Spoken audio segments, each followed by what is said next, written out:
Existe un abismo infranqueable entre la teoría moral de la conducta humana y la realidad brutal de la adquisición y el mantenimiento del poder. Este texto se adentra en ese abismo, invocando el espíritu implacable de Nicolás Maquiavelo para desmantelar la ilusión de la virtud en la búsqueda del dominio. El propósito no es la moralización, sino la claridad estratégica. Este análisis está dirigido a aquellos cuya ambición supera su aversión al conflicto y a quienes comprenden que, en el juego de la alta política, los negocios y la influencia, la debilidad, es la única ofensa imperdonable. Maquiavelo no enseñó a ser malvado, sino a ser eficaz ante la maldad ajena. Aquí se revelan 9 principios que constituyen el juego sucio esencial para el astuto que busca la victoria total. Dale like, suscríbete y comparte.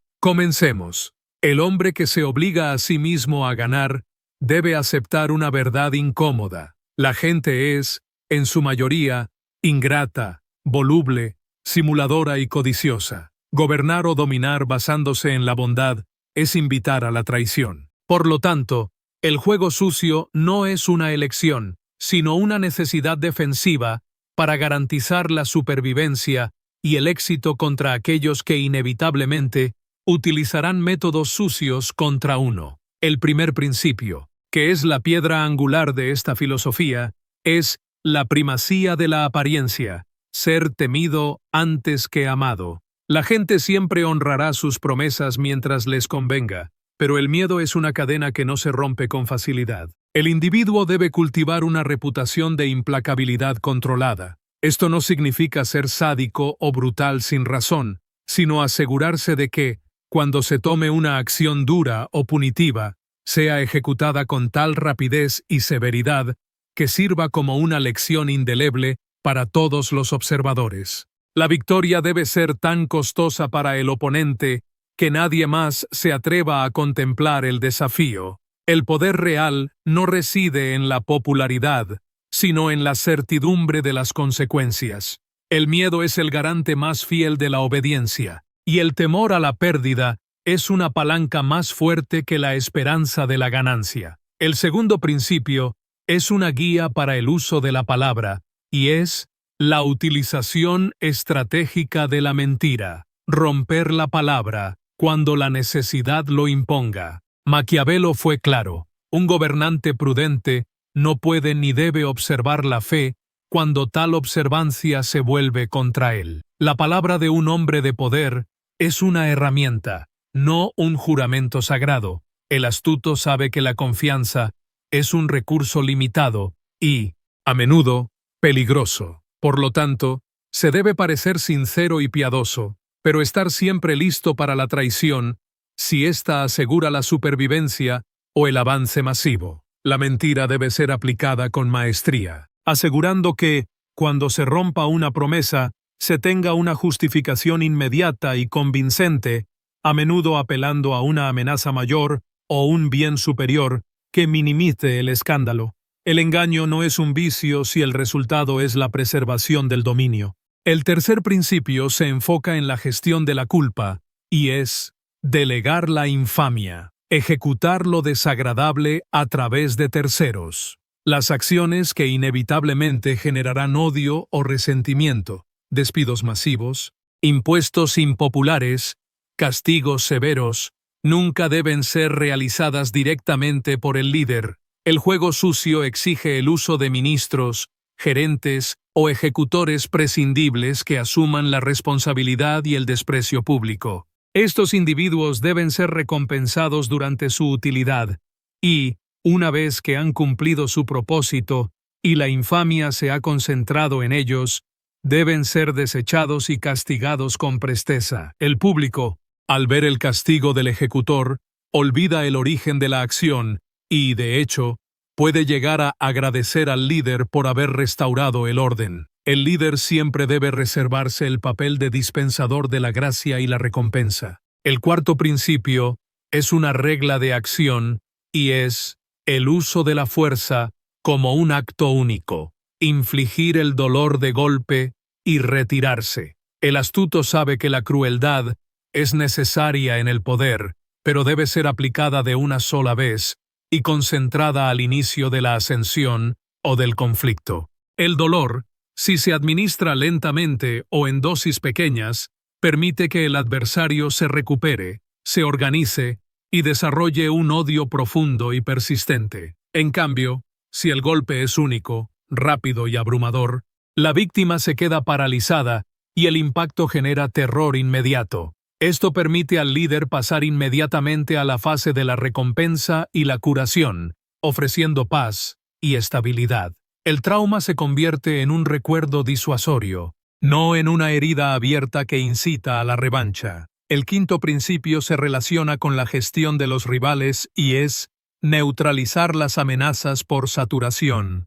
Inundar al adversario con falsas cargas y distracciones. El juego sucio no siempre requiere la confrontación directa. A menudo, es más efectivo desgastar al enemigo sin luchar. Esto significa utilizar recursos legales, burocráticos y mediáticos para crear una saturación de problemas menores alrededor del oponente. Demandas interminables, auditorías fiscales sin fundamento, rumores persistentes que dañan la reputación y distracciones constantes que exigen la atención y el capital del rival.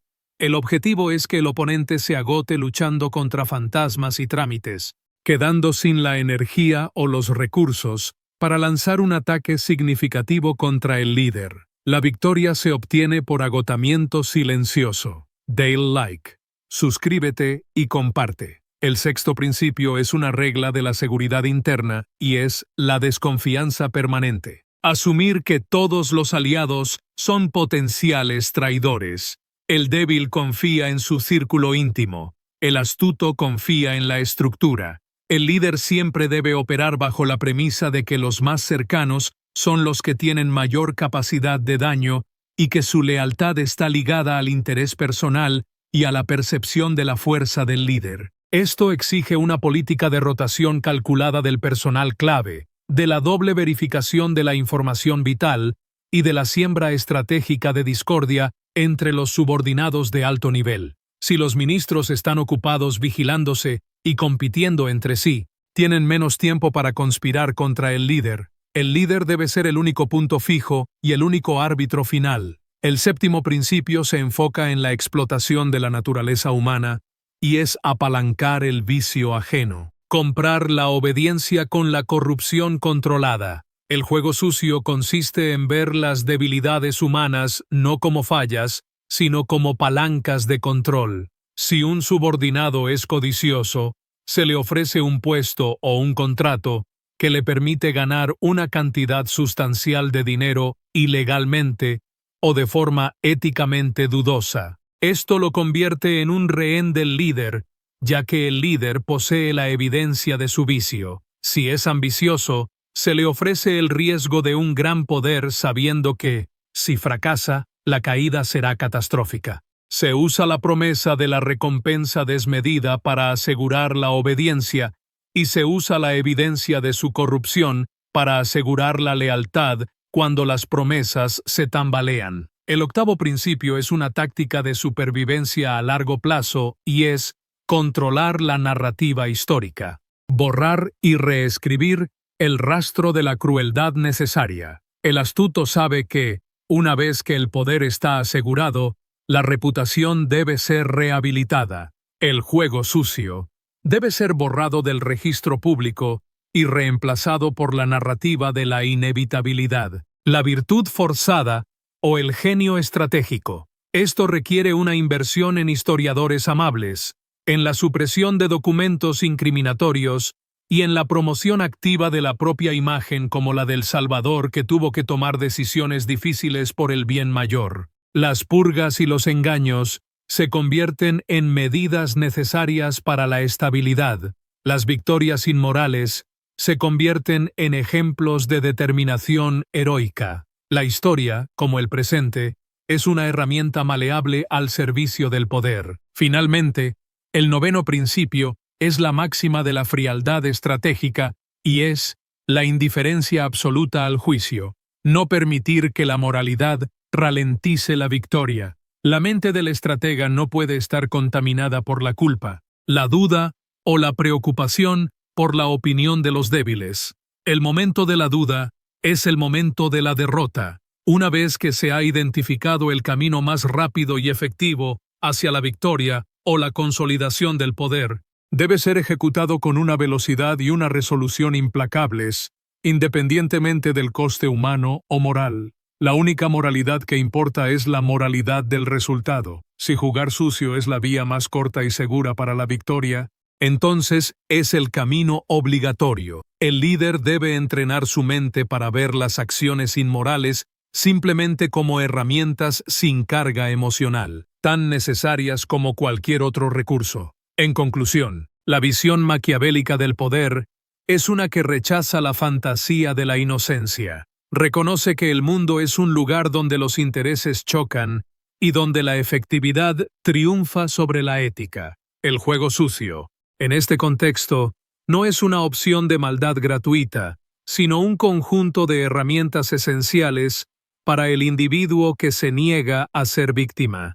Al cultivar el miedo antes que el amor, al delegar la infamia, al usar la mentira como una herramienta y al aplicar la crueldad de golpe, el astuto se coloca por encima de la masa débil. Para aquellos que pueden soportar el peso de estas verdades, el poder absoluto se convierte en un objetivo alcanzable y sostenible. La lección final es que la verdadera ofensa a los débiles no es el método, sino la victoria lograda que expone su propia ineficacia. En el contexto de la supervivencia y la ascensión al poder, lo que se denomina juego sucio trasciende la mera maldad gratuita. Se configura como un conjunto de herramientas esenciales y estratégicas. Es el arsenal del individuo que proactivamente se niega a la posición de víctima en el tablero de la vida, optando en cambio por el rol de arquitecto de su destino. Esta mentalidad, influenciada por las dinámicas del poder real, dictamina la priorización de la autoridad sobre la popularidad.